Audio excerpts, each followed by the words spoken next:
Hello, everyone. Welcome to the Dill Pickle Movie Network and Marvelous Movie Mondays with Kelsey and Dill. Kelsey's on that side. I'm on this side. It's a fun little switch up. Yeah, I feel like we've been doing it this way. Just I still have not adjusted because we've only done a few episodes over the last few months.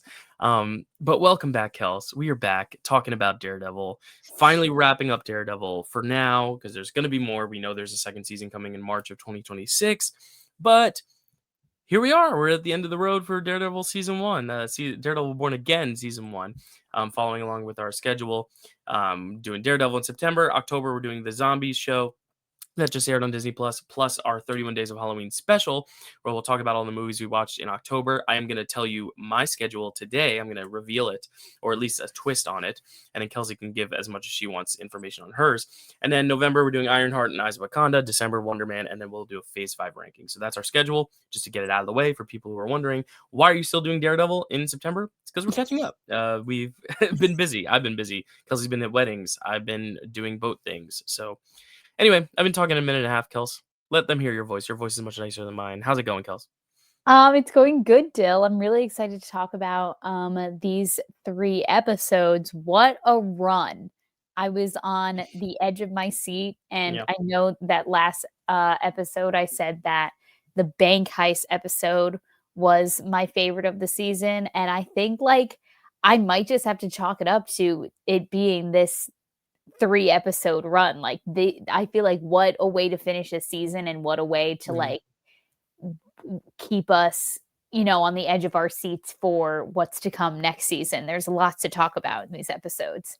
Yes, absolutely. So let's get right in, Kels.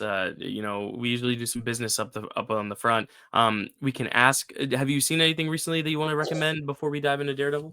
I haven't been to the movies in a minute. The last thing that I saw in the movies was the latest of the Conjuring films, and I do not recommend that one. There we go. Yeah, I think you mentioned that last time. So you know what, we're gonna just bypass that because I haven't seen anything in the theaters, obviously, either since Right, Fantastic Four, because that's the last thing that came out for Disney, or no, for right. Year Friday, which was really good. But we are gonna be talking plenty of recommendations next month with our Halloween recap, and Daredevil is kind of like our big recommendation right now because we both liked it. I liked it too. I think this is just such a refreshing kind of return to form. I feel like we've finally gotten to where it's no longer Disney Plus. Like that last episode, there was something I was like, "Whoa!" So we'll get into it, but I do think we're in good hands now with this series at least. But Yeah. let's just dive in, Kels. Let's dive in. All right, Daredevil Born Again, episode 7, Art for Art's Sake. Also, if you hear some banging in the background, I do apologize. My parents are remodeling the first floor of the house. They're just Love that. painting it. Anyway, there's some painters Remodeling, downstairs. painting. Okay, Um, same thing. Summary. After the battle with Muse in the tunnels, the fight to stop him gets personal for Matt when he goes after Heather, and his identity is revealed Muse's, not Matt's. Okay, so we start this episode in the hospital room of Angela Mhm. Del Toro, who, as we know from the previous episode, was Muse's latest victims. And she is telling people that the reason she survived was because Daredevil came to save her. So word Mhm. gets back to Fisk about his return, and people are like, listen, this is just a rumor. We don't know. But Fisk knows in his core that Matt Murdock is back doing what he does best. Mhm. So Heather starts to get a little suspicious of Matt this episode. We kind of see in this stretch of episodes that their relationship is really taking a rocky turn. They were solid for a majority of this season, had some steamy moments in this cute little Disney Plus show. I shouldn't say cute little Disney Plus show because obviously this one is tonally much different than Yeah, a the Disney little Plus bit, just a shows little bit, just a little we've been bit. getting. Um, but yeah, so she starts to question kind of like his behaviors. He's been disappearing a lot. He has he put himself into danger intentionally with the whole bank heist episode. She's noticing bruises on his skin, and Mhm. he's just deflecting, saying like, listen, I've got a lot going on. My best friend, I don't think I've healed from Foggy's death.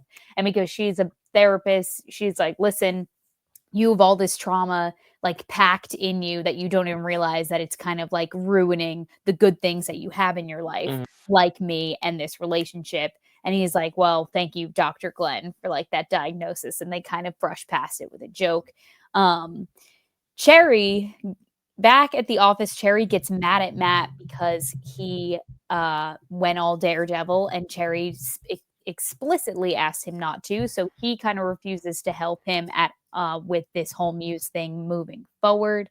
Mhm. Uh, and then Matt goes to ask Angela as much as she remembers from being in the tunnels. And she reveals that she remembers these really specific drawings of faces while she was there. And so um, that comes into play later. We see that Vanessa has a meeting with Luca, this gang member that's kind of been on their radar lately, who's been not complying with all of Fisk's demands. He's not Yeah. taking seriously anymore. It's this whole power struggle we're seeing with Fisk and Vanessa, where she kind of sees more value in him as Kingpin, as a kind of crime boss, whereas he's like, no, I'm telling you, like being a mayor is going to get me more power, and therefore like all of our crime businesses will be thriving. Like, Right. just trust me, hear me out on this. She's not convinced though. I can see it in her eyes. She's not convinced about this mayor move.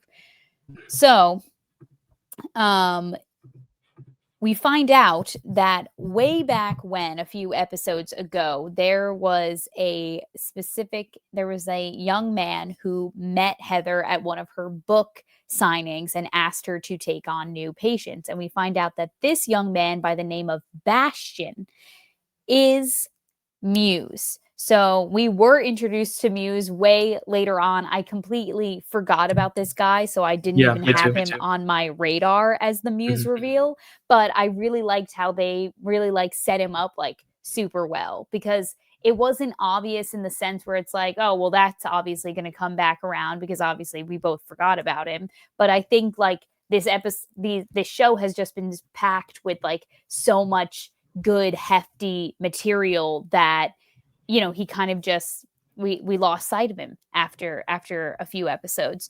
So this kind of gets revealed to Matt and Fisk at the same time. So Matt goes to investigate the tunnels. He finds the drawings that Angela told him about, and he is able to feel them and connect them to the fact that, oh, these feel the same as Heather's face. So he puts two and two together and is like, oh my God, Muse is going after Heather. I have to go stop her. Mhm. And then at the same time, police detective Angie Kim is on the case, and she discovers a very specific piece of fabric that she connects to Bastion, and then finds out that he studied this really specific form of Taekwondo with this really intense coach, and that the coach mysteriously died while he was coaching Bastion. So they're putting together Mhm. that Bastion is a very dangerous guy. So while in this session with Heather, he reveals himself to be Muse, and that he kind of essentially attacks her and starts to try to take her blood. Puts this really long, deep cut in her arm, which is not good. Um, Matt jumps in to save her, and then at the same time, Fisk um, sends his task force to go investigate this and stop him as well. The task force is entirely too late because Matt is able to take Muse down with the help of Heather, finishing him off and actually shooting and killing him, and kind of save Heather before the task force can Yeah. even get there. But the task force knows that Daredevil was there and that Daredevil was the one to stop him. But Fisk says, no, let's not say that a vigilante was able to bring the serial killer down. Let's say that the task force did. So, in order to make that happen, he has his lackey, Daniel Blake, grimy little guy that he is, go to BB and say, hey, you're going to write this story. Let's not make it about Daredevil. Let's make it about the task force. And the reason why you're going to do this for me is because I'm low-key threatening you and telling you that I'm going to make your life a little hard if you don't do what I'm saying right now. Mhm. Plus, you owe me for the fact that you released that story about the garbage and recycling that I accidentally let slip to you the night that we were drinking.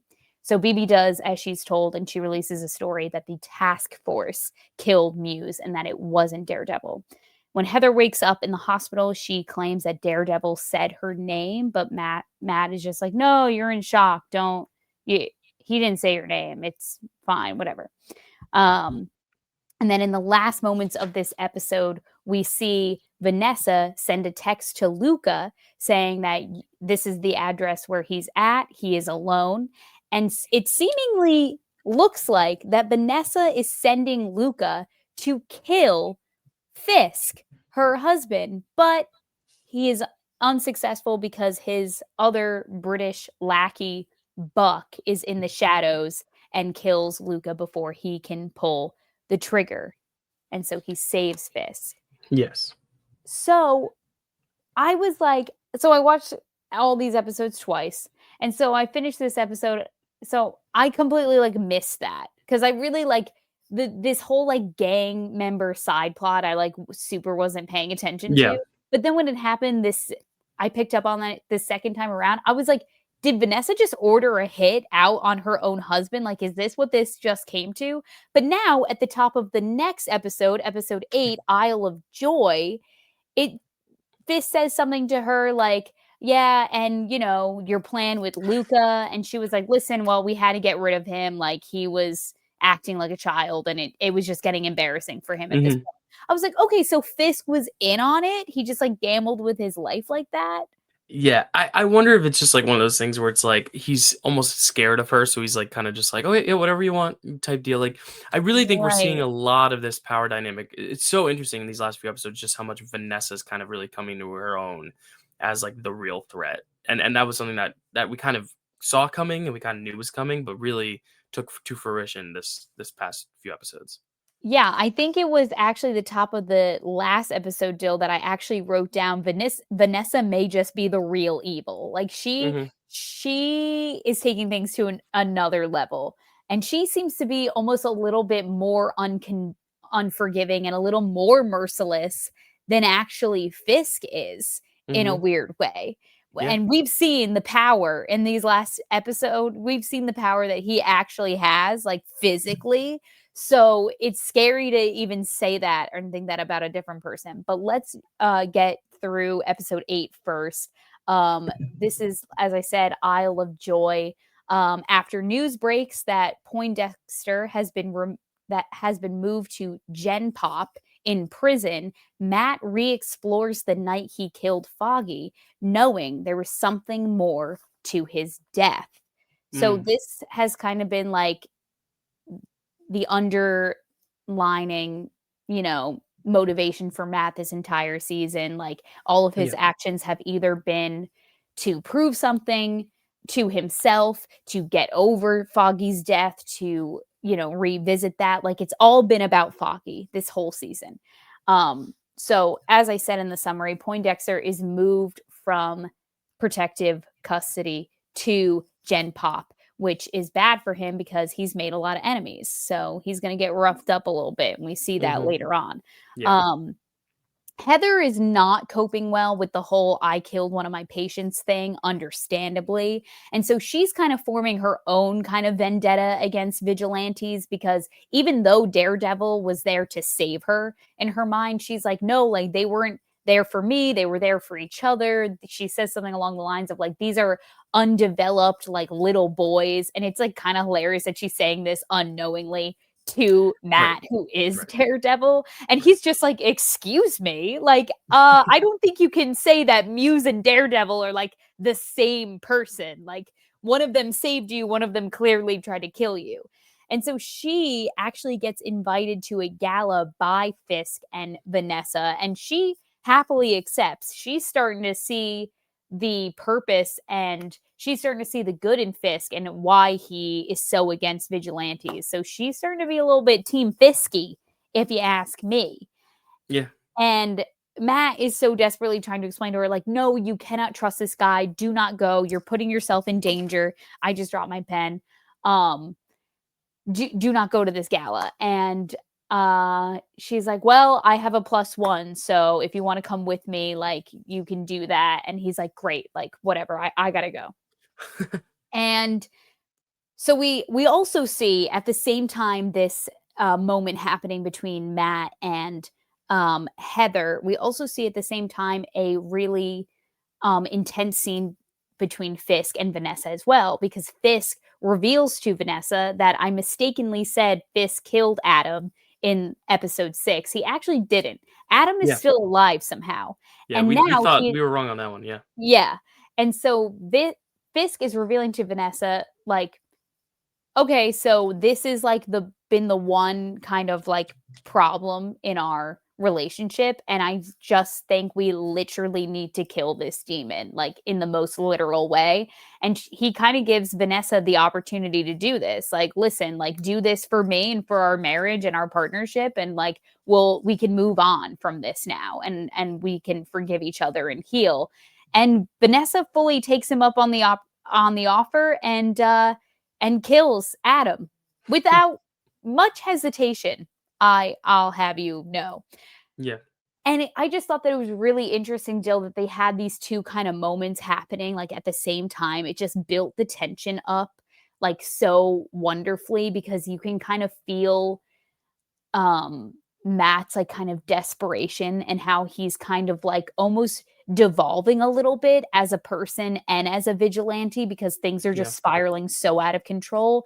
But then on the opposite end of the equation, we have Vanessa and Fisk, who are almost getting more solid. Like, they're literally like they're eliminating Adam in this moment, so they're almost becoming more of like a unit together, which is scary, because Yeah. if they're not getting distracted by fighting each other, then they're going to have more time to focus on doing evil shit in New York. Yeah, absolutely. Yeah, it is scary, like, watching it all come together, and what I love about this is how it culminates. We'll get to the ball in a sec, but just, like, I felt like this episode just really did a good job building the suspense minute by minute by minute by minute, and, like, Mhm. these little conflicts that would arise, like, it felt very personal, but also the stakes were also huge at the same time. Like, it was very much just about 2 characters butting heads, but at the same time, there were just so many other bigger ramifications that could happen. Yeah, I really love the tension of this, and just how nerve wracking, like you said, it is when they do.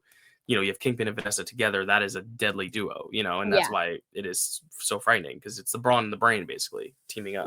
Exactly. And so uh we kind of see how this is affecting Matt. And also in the next moment, he goes into the office to meet Kirsten, who tells him not only that Poindexter has been moved to Gen Pop and that this was orders from the mayor himself, but that he actually wants to meet with Matt. And he's like, oh, he wants to talk to me, like, about what? And Kirsten's like, it doesn't matter. Like, he's a fucking psychopath. Like, we're not giving him the time of Yeah. day. What we do have is this new client that like wants us to defend him. And because of like what's going on with Fisk, and what's going on with Poindexter in the background, he kind of freaks out on this guy and is like, listen, I'm not defending you. Like, you're obviously lying. This is Mm, perjury. Like, you're a scumbag. We're not doing this.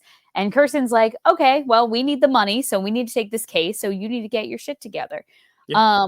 And we kind of see in this moment, Matt starts to kind of question the system a little bit, because he says to Kirsten, like, listen, we Foggy gets killed for being a good lawyer. We put Poindexter away. It doesn't matter, because, he's still living rent free in my mind. We defend Hector Ayala. He still gets shot in the street. Like, all the, like, we're not even like doing good here. We're kind of just like babysitting chaos, is like what he says. Like, Mhm. there's he's just starting to lose faith in the system a little bit. So he goes back to his roots, what he knows best, and he shows up at Josie's, which has been closed, but she's saying that she's thinking about reopening. And so we find out at this little meeting that he has at Josie's with Josie and Cherry there, that the night Foggy died, he was drinking. He ordered their special whiskey that they only ordered whenever they won cases as a celebration, and it was called Oh Melvin. O'Mellevies or something. I forget how to pronounce it.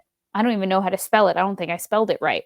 Um, so now this puts Matt in an investigative state because he's like, why would Foggy be celebrating early? He must have thought that he was going to win the carjacking case that he had way back when in episode 1, and so that's the only reason why he would order that. So now he's got to find out what's going on. So that makes him want to meet with Poindexter, which he does in prison. So he meets with Poindexter, and basically he's like, why did you kill Foggy that night? Like, what was your motive? Who sent you? What's going on? And he's like, listen, I'll tell you everything you need to know. You just need to get me out of Gen Pop because I'm not going to survive another night with these Yeah. fools. And and he's like, well, I'm not doing that. I'm not helping you any way, shape, or form. Kind of roughs him up a little bit, bangs his head against the table, tells the guard, like, uh, he was doing that himself. Take him away. I'm done with this. And Mhm. so Matt rejects his offer to help him. Then we see at the gala that we get another Jack Duquesne cameo Yes, we again do. from Hawkeye. We also see that the other woman, who he refers to as Artemis, I didn't get her name from before, has clearly been threatened by Fisk because not only is her husband not there, who is in my mind, I think dead. Um, Mhm. so she's clearly been threatened because she was the only one giving Fisk a lot of pushback in the other scene that we saw before when he was trying to get investors to invest in his Red Hook port plans. And she was like, no, you're self-serving, like, criminal. I'm not helping you. And so now she's much more nervous in this scene. Like, something bad has happened. So obviously he's getting to all these rich people to serve him. And Matt shows up at the gala and meets Heather there, which obviously things are like certainly not going well for them. Yep. Um, and he kind of overhears that Fisk is, doing some shady business deals behind the scene. He's like, this guy can't be trusted. Like, he needs to not be the mayor. I hate him.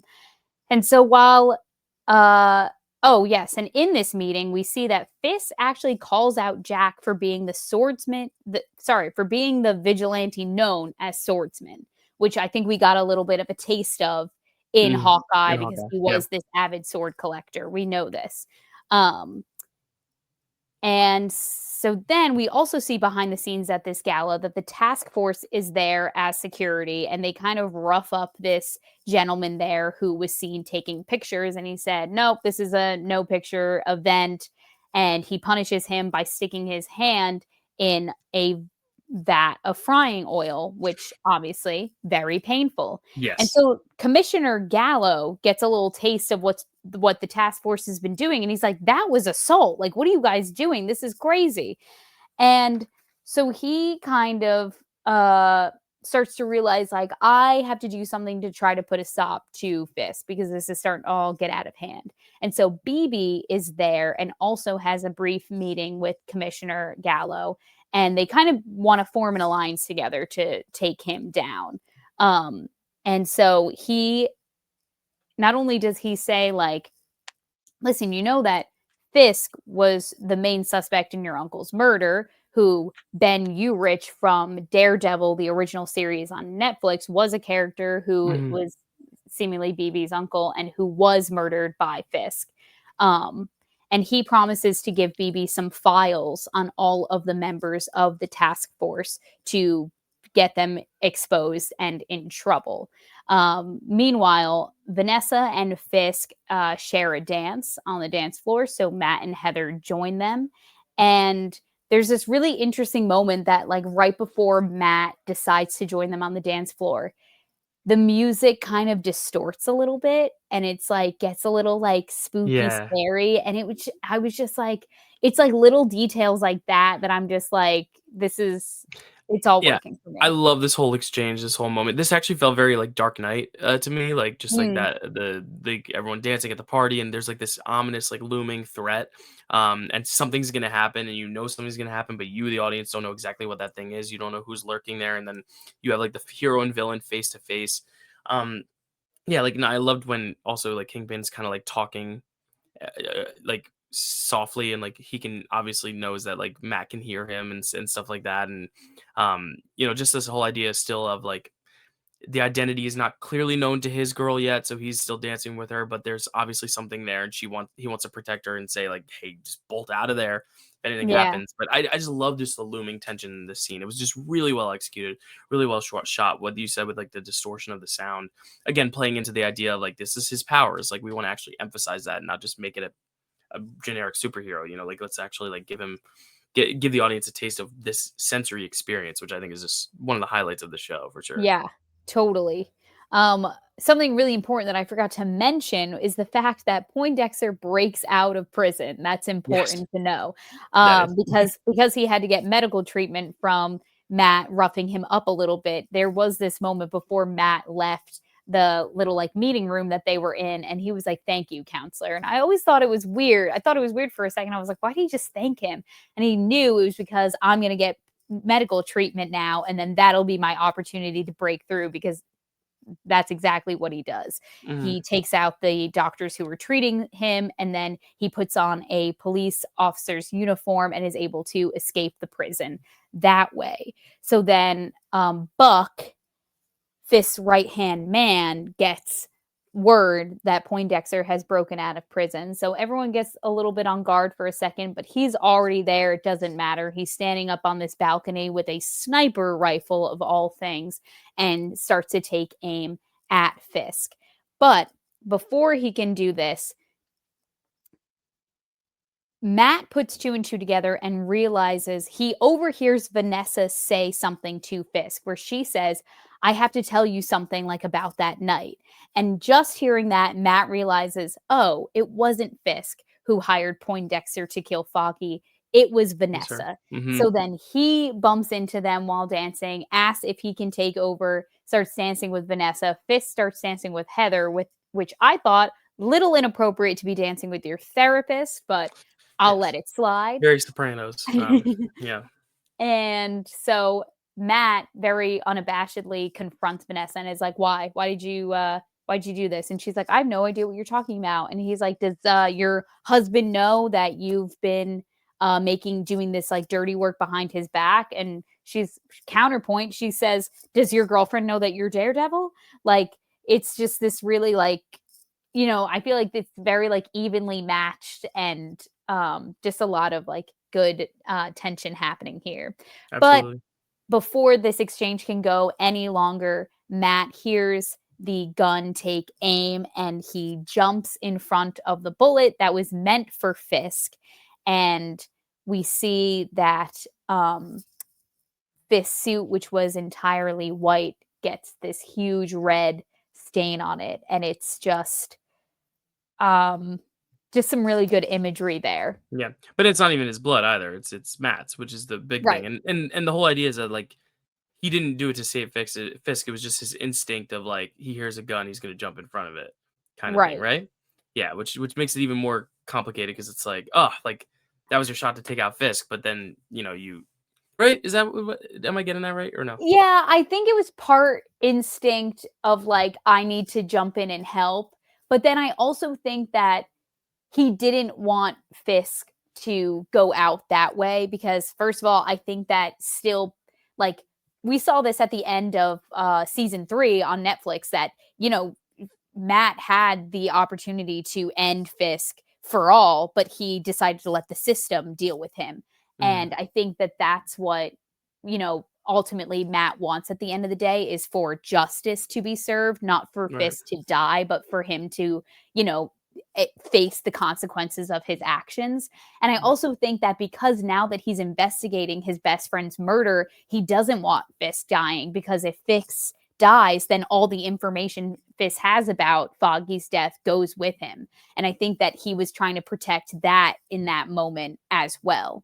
Yeah, absolutely. So I think it's a combination of things, Yeah, Dill. but either way, very cool that like or very interesting that this is how it transpires. Right. Um, And I just went into episode 9 thinking, I'm like, how is this going to change this opinion of Matt and well, that Daredevil? Like, too. is it going to change at all? And He saved his seemingly it life, you doesn't. know? Yeah, well, that's what's even worse. That shows just how ruthless Kingpin is that this guy literally saved his life, but it's still like, no, we still got to kill him. Like that's Right. crazy to me. But again, like that's just him being a villain. Which then brings us into episode 9, which I thought was just peak television. Like this is such a good episode, like great finale. I really Yeah. like this one. Really, really good. It makes me really, really excited for season 2. I, like, can't Mhm. remember the last time I watched a show that just, like, I'm like, "Oh my god, I Anymore, can't yeah. wait to Uh-huh. get more of this story." So, Yeah. episode 9, Straight to Hell, we start in a flashback to a year ago where we see the meeting between Vanessa and Poindexter in his mental institution, where she is signing a release form to get him out of the oh my god, why can't I say mental institution? Maybe mental hospital. I'll try that. Um, get him out of the mental hospital so that she can she can hire him to kill Foggy. And he knows immediately, even drugged up and, like, not lucid, that's not the right word, but just like, you know, Loopy. loopy, out of his mind, not in his right mind, not, who he truly is, because they probably got him on like lithium and all this crazy stuff.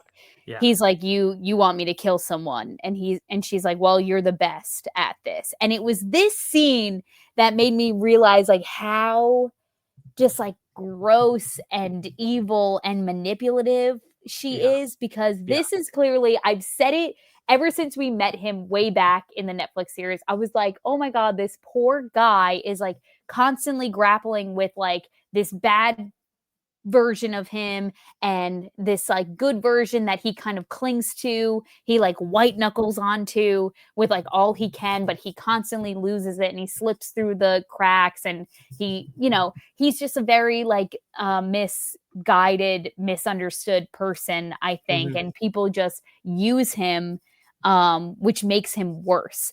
And we see this moment where a nurse comes by to give him his pills, and Vanessa just covers them and puts her hand over them and moves them away. And she purposely takes the thing that's been helping him and keeping him sane.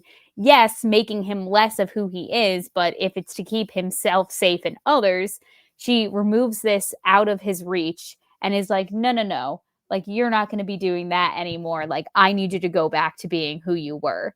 And I was like, ooh, this woman is just so slimy. Yeah. Ooh, this is when I wrote down, I was like, she might be the real evil. Mhm. Um, so then uh, Matt asks Kirsten, okay, so Matt wakes up in the hospital. He has survived this attack. And he wakes up in the hospital immediately asking for the files about the case that Foggy was working on. And Heather's there and she's like, listen, I think you need your rest. I'm going to come back when you're feeling better, which is crazy because it's like your boyfriend just got shot. And because he purposely stepped in front of the bullet to save the mayor, and she's like, I'm still upset with you because you didn't call me back, so I gotta go. And I'm like, I feel like she's just starting to like drink the Kool-Aid a little bit Yeah. with Fisk, and I Yeah. don't like it. So, while Matt is in the hospital, Fisk is like, what would be even better than the fact that this lawyer stepped in front of a bullet to, save me. I think it would mean more for his story if he actually died. So maybe he should succumb to his injuries in the hospital. What do you think of that, Buck? And Buck's like, you got it. I'm on it. And now Fisk is freaking out because obviously there was an assassination attempt on his life. So he's like, we need to shut down the city. I don't want this guy getting anywhere. And everyone's like, listen, like, this is a big deal, but it's not shut the city down big. So you need a more of a reason to want to close all the bridges and the tunnels. Like, Mhm. sorry. And so he's like, fine, hold my beer. Blackout. So now there is a citywide blackout. People are roaming the streets, looting. Um, the task force is running the streets. Like, it's chaos. And so before Buck can get to Matt's hospital room, he obviously hears him coming, and so he's able to escape. He gets to his um apartment where Frank Castle is waiting for him, saying that someone called and wanted me to help out, so I'm here. And so we're going to find out who that mysterious person is in a second. Very Hmm. exciting. But first, we see a conversation between Commissioner Gallo and Sheila, who has kind of been the head of Fisk's administration, if you will.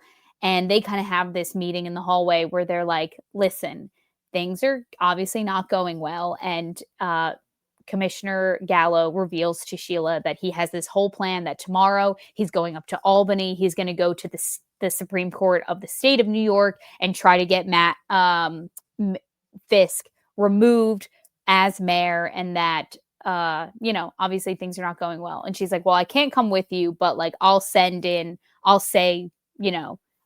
I'll give you a statement from me to help you out with all of this.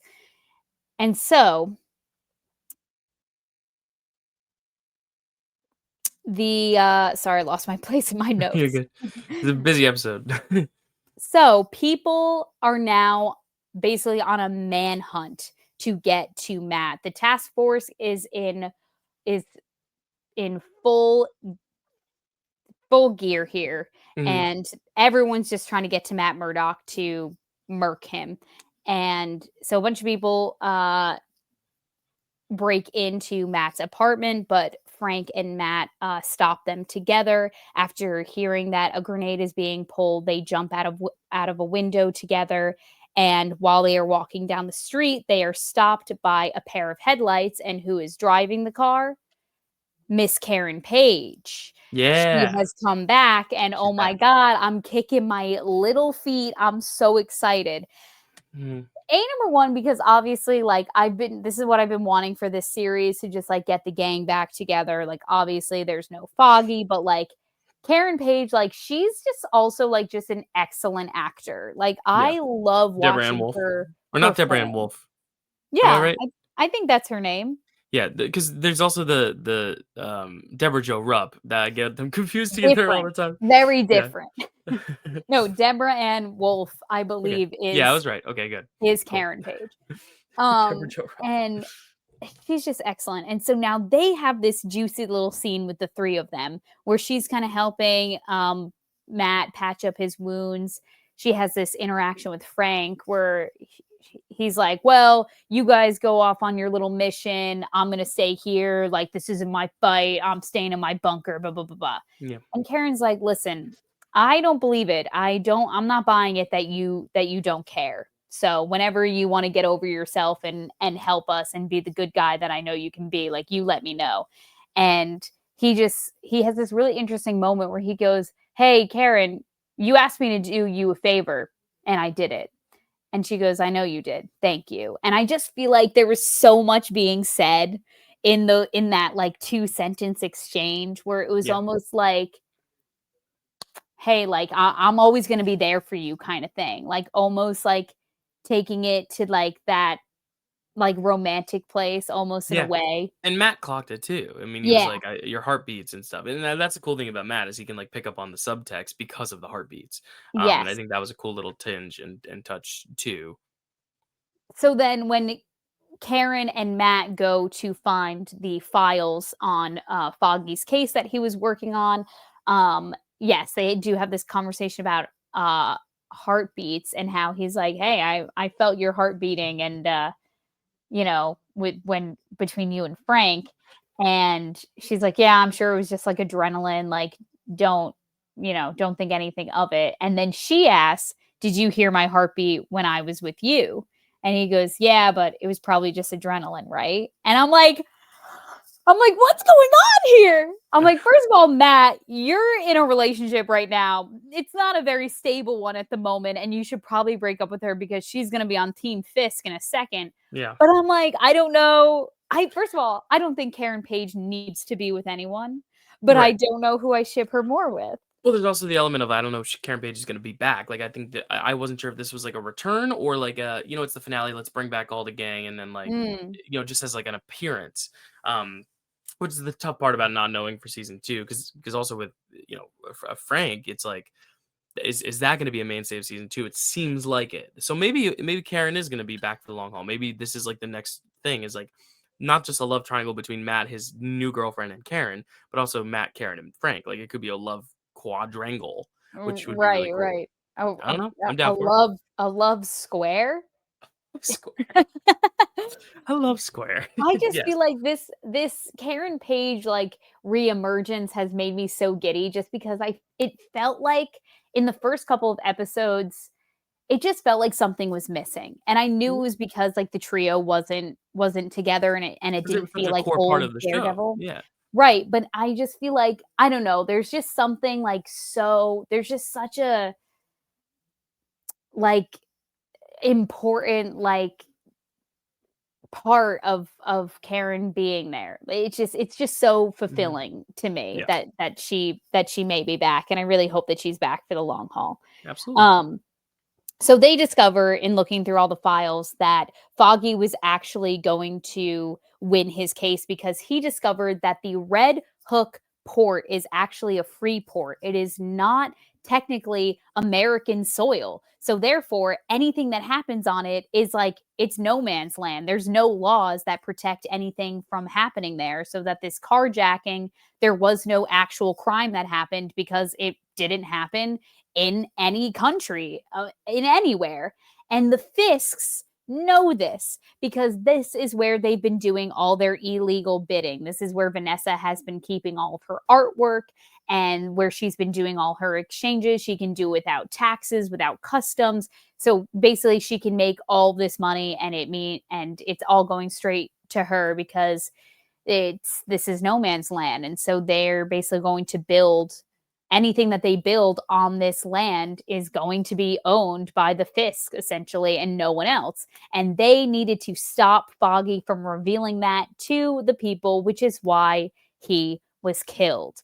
Um, Something really smart that happened in the last battle between Frank and Matt was that Frank actually stole one of the walkie-talkies off of the dead task force members, so he's able to hear that they're kind of making their kind of hideout at the Red Hook port. So Frank essentially goes on like a suicide mission. He's just got a bunch of like built up tension within him. I'm sure seeing Karen like awakened awakened a lot of like unfinished business within him. So I just feel like he's just feeling like, oh, I gotta go murder some people. And so he goes there. He is easily outnumbered, so he gets captured and stopped from going on his little killing spree. And they sit him down and they make him an offer and they're like, "Hey, what you do, you can do with one of us and you don't have to worry about any consequences really." And so they kind of ask him to join up on the task force. And if we know Frank Castle, it's that he works alone and he's not dealing with any of these Mhm. fanboys as he's been calling them. Um, and so Matt, oh yeah, and then we get okay, and then we get Oh boy, I know where this is going. just Yep. just Jaw dropping, truly. what a scene. Um okay, so the commissioner gets essentially kidnapped by the task force because Fisk overheard what he was saying about going to the Supreme Court and, taking him down. And so the task force has him captured and brought to Fisk. And he's like, "Oh, I got to make an example out of you." And he has the police commissioner killed by literally like ripping his skull in half. Like the bottom of his jaw and his head, like he just pulls it in two different directions and now his face is in half. And we just lingered on that shot for like a little too long and I was like, "Oh, it made me sick to my stomach, Dill." Yeah, absolutely gnarly. And that's when I was like, okay, this is not just Disney Plus Daredevil. Like, I feel like Hawkeye was like Disney Plus Daredevil. Now we're like Yeah. fully back to like the Netflix tone, and I hope they keep it that way. Like, I really do. Not excessively, but I just Yeah. was really refreshing to see Yeah. this. I mean, in an odd way, refreshing Mm. to see just them go for it. No, I totally get that. And also because the argument can be made that most of the time, like Kingpin isn't even doing his own bidding. He just kind of has all of these like loyal followers that do a bunch of stuff for him. And moments like these, like they've been adding like little like kind of moments like where they just remind us how powerful he actually is, and how that having a team of people and having people do his dirty work for him is helpful, but it's not necessary for Kingpin. Like he can Mhm. get the job done all himself. And I just feel like they did this with including like the Adam moment where he fought Adam, who fully was armed with an axe and still couldn't take him down. And now this moment with the police commissioner, like they're just reminding us that like this isn't the guy that you want to mess with at all. Oh my god, it was gnarly. So then we get a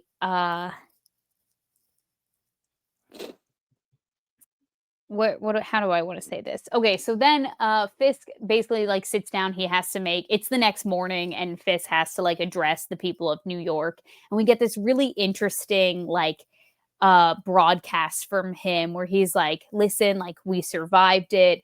Remember, like I'm always going to protect this city. Look what I've been doing for you. And he has this really eerie line at the end where he says, and always remember, I love New York.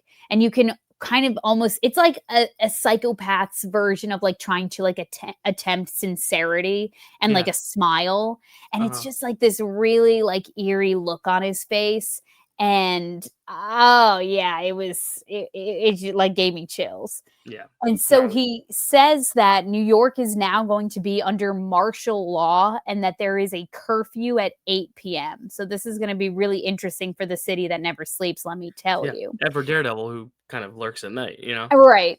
And so then the episode kind of gets wrapped up and Karen and Matt kind of have this really tender moment together where Karen gives him a little pep talk about like reminding him about who he is and how, you know, Foggy believed in you, whether you wore a mask or not. Like he knew that you would always do what was best. And this gives kind of Matt the confidence to do what needs to be done. And we see that he's kind of putting together his own team to take Fisk down. So we see Mhm. that it consists of Karen, Cherry, Josie, the agent, the police detective agent Angie Kim, who was the hostage negotiator in the Mhm. bank robbery episode, and some other policemen um, on the NYPD, which I thought they were all crooked Yeah. there. I think there's Um, room for one more though, Kelson. We might know who that'll be. We'll find yeah, out.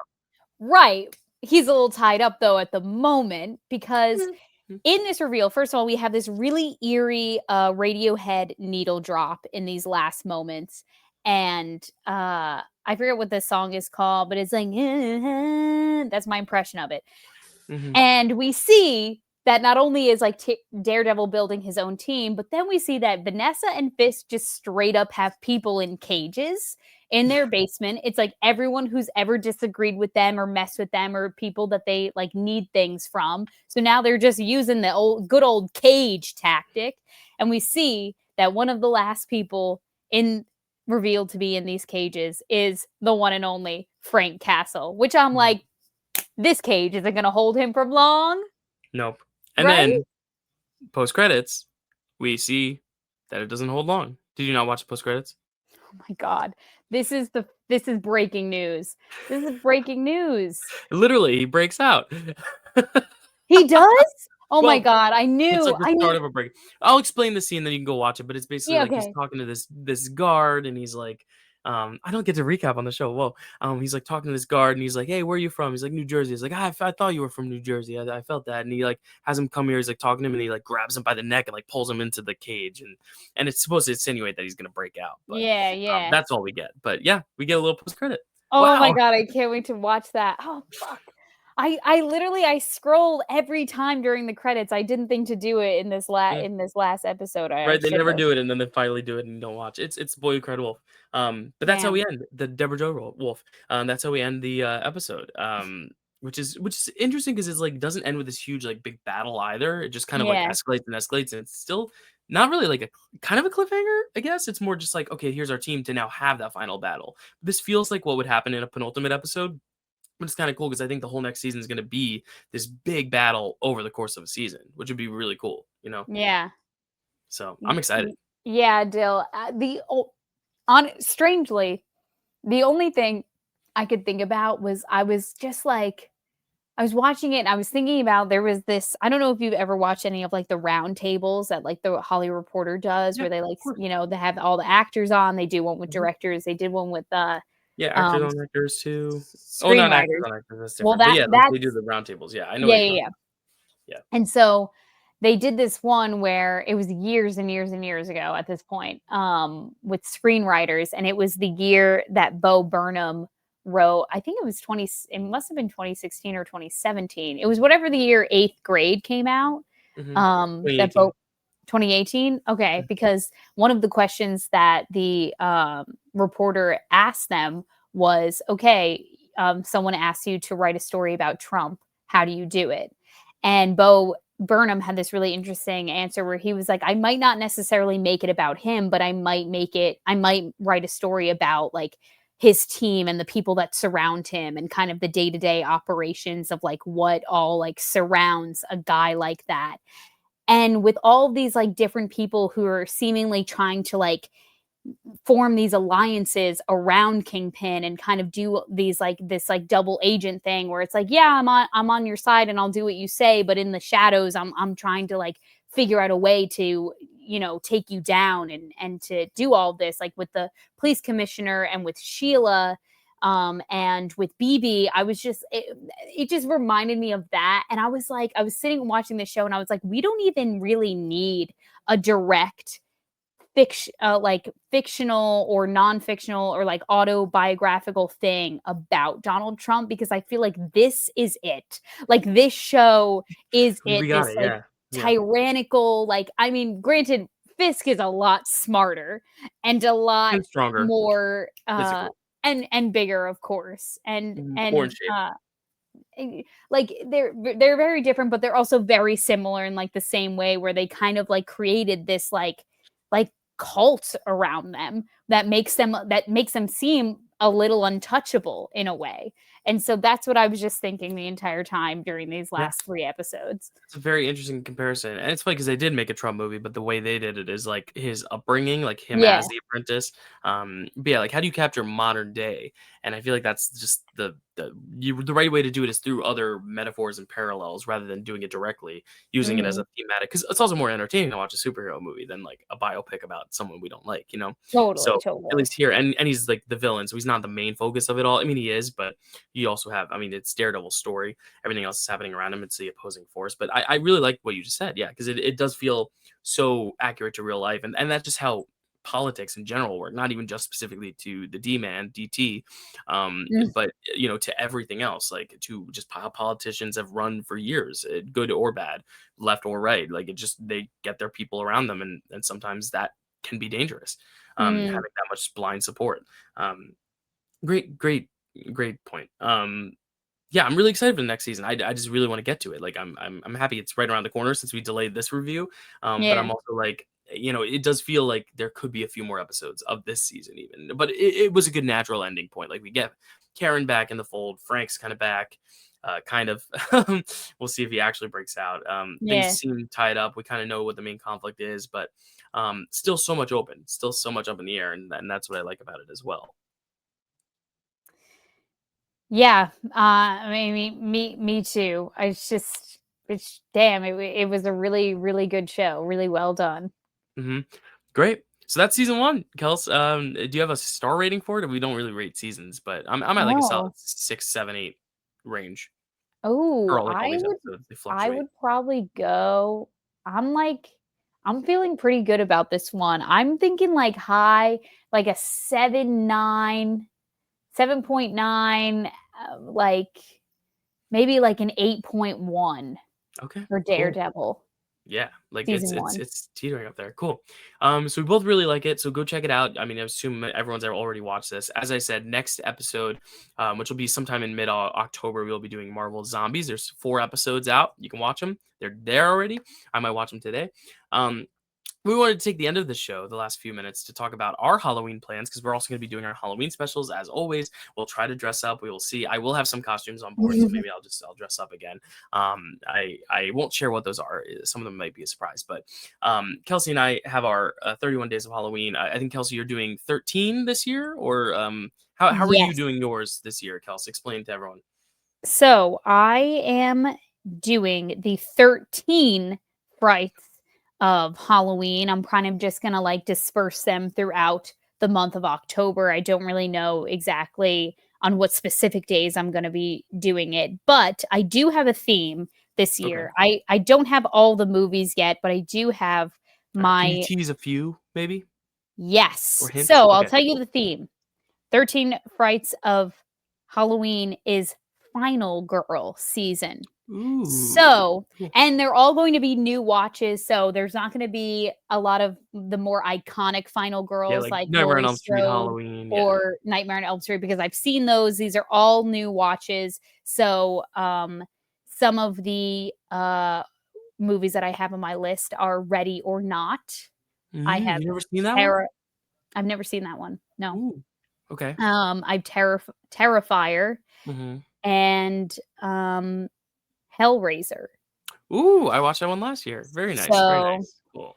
those are just a little tease of the final girl flicks I'll be watching. Well, Kels, I can tell you, one of those 3 movies is also on my list. But here's the thing, I'm not gonna be watching the movies by schedule, like, I'm not gonna schedule out the movies. Actually, I'm gonna show you what my schedule is because it's actually a list of names for people that will be choosing the movies per day. Now, I some of these are random. Obviously, I put all the hosts on Saturday. I put my Nice. family members, my core 4 on Sunday. I put some of our classic Marvel trivia competitors on Monday for Marvel-ous Movie Mondays. Nice. I put myself on the Friday just because I want to end the month. But yeah, this is going to be really fun. We're going to kind of go through day by day. I have all 31 videos ready to go. My friends kind of suggesting what they want to watch for Halloween. My family suggesting what they want to watch. And they will be recommending movies. Some are new watches, some are old watches. I've seen all their videos, so I know what I'm watching. I just want to keep it a surprise for y'all. But Kelsey, I decided Marvel-ous Movie Mondays. We get the hot scoops. Terrifier is one of these movies. I will be watching it. Well, someone here did choose Terrifier. Ooh. So that's going to be very exciting. Perhaps on the 26th of the month, that might be Terrifier. A certain family member of mine may have chosen it. But Kelsey, Wow. I'm going to let you pick 2 people on this calendar and I will reveal what their films are. I will give you their films if you want to give me 2 names that you see here that you want to know. And then if you would like to announce your film, you can. I will give you that option, or you can keep it a mystery for our viewers. But Kels, I'm gonna kind of let you random Russian roulette it here. So I've already kind of revealed that my brother chose Terrifier. Jacob. Okay.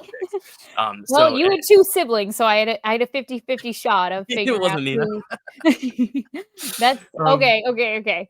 Okay, well, I think I might have to go with I think I wanna hear Carrie Webb's choice because I know that she and Chad are 2 big horror fans, so yeah. I wanna know what she picked for you. Cool. So Carrie picked a movie that I had never heard of that is on Okay. Shudder, and it's called Deadstream. Deadstream, which Oh. sounds really, really fascinating. I'll kind of it's directed by the Winters, 2022.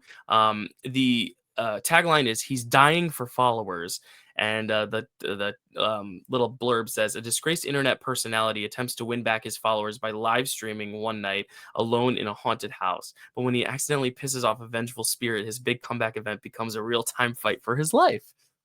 Oh, Really cool. wow. Really cool. So that is Interesting. Carrie's choice. Yeah, so that is what I'll be watching on the 28th. I'll give you one more, Kels. Who else do you wanna know?